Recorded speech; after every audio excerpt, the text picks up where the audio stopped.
Got my ice fishing bucket. I got my sugar snacks. Ooh,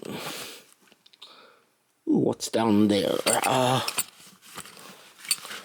Hand line, a couple of pole holders, and this acts as my handle.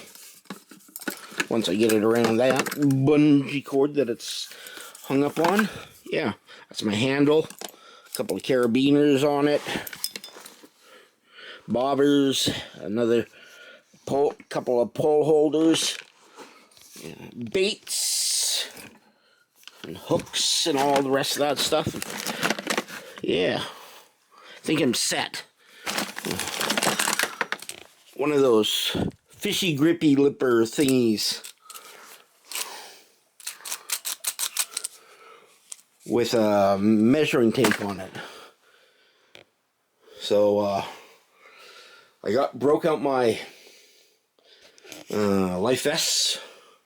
I got a couple of kayak tethers so I can lock together any gear that I might want to.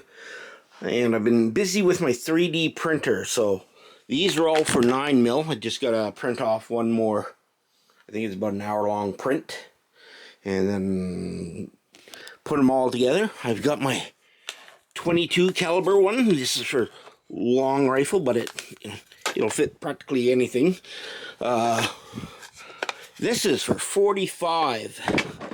I gotta put the latches together, but it's for 45.